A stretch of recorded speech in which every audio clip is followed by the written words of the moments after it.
ආයිබෝන් සුබ දවසක් කියලා පිළිගන්නවා අද ජීවන් ටෙක් YouTube channel එකෙන්. අද මම ඔයගොල්ලන්ට පැහැදිලි කරන්න යන්නේ 2 stock 3 wheel එකක 3 port කාබලේටරයක් කොහොමද ටියුන් කරගන්නේ කියලා right. එහෙමනම් මේ පටන් ගමු වීඩියෝ එක.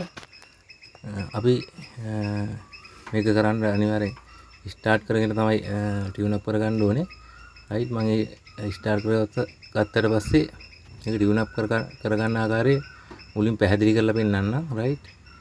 එහෙමනම් මේ තියෙන ඇක්සිලරේටර් කේබල් එක මේක යම්කිසි රේස් වෙන ප්‍රමාණයකට ඇද ගන්න මේ වගේ right. ඇදගෙන ඊට පස්සේ ඔයගොල්ලෝ කරන්න ඕනේ මෙන්න මෙහා පැත්තේ තියෙනවා උලන් ඇනේ right. උලන්ට පේනවා පැහැදිලි අරුද මන්ද මෙන්න මේ ඇනේ right. මෙන්න මේ ඇනේ right. මේක අපි එක ගානකට රේස් කරගෙන අල්ලගෙන මේ ඇනේ බුරුල් වම්බට හෝ දකුණට කරකවන්න ඕන right. ඒ කරකවද්දී එන්ජින් එක හොඳටම රේස් වෙන තැනක් එනවා right. අන්නේ ස්ථානයේ තමයි කාබලේටර් එක හොඳටම ටියුන් වෙන ස්ථානය right. එහෙමනම් අපි මේක ස්ටාර්ට් කරලා බලමු මොන ආකාරයකටද කරගන්නේ කියලා. එහෙම ටියුන් අප් කරගත්තට පස්සේ තව දෙයක් ඔයගොල්ලෝ මතක තියාගන්න. මෙන්න මෙතන තියෙන ඇණයක් right. මෙන්න මේ ඇණෙන් තමයි ස්ලෝ අඩු වැඩි ගන්න right. එන්ජිම මේක දකුණු පැත්තට කරගෙවුවාම එන්ජිම රේස් වෙනවා. මේක බුරුල් අතර කරගෙවුවාම එන්ජිම රේස් වෙන එක අඩු වෙනවා right. අඩු වෙලා ඔයගොල්ලන්ට කැමති ගානකට තියාගන්න පුළුවන් ටියුන් අප් වුණාට පස්සේ right. එhmenan වාහනේ ඉස්සෙල්ලා ස්ටාර්ට් කරලා වීඩියෝ එක පටන් ගමු.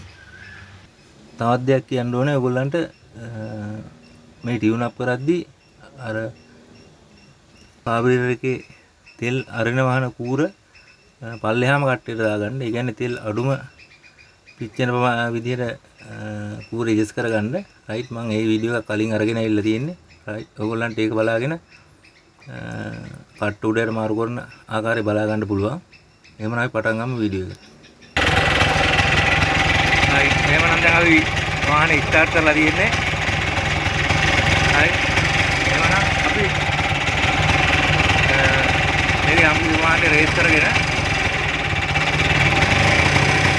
උලන් ඇනේ තද කරලා බලමු.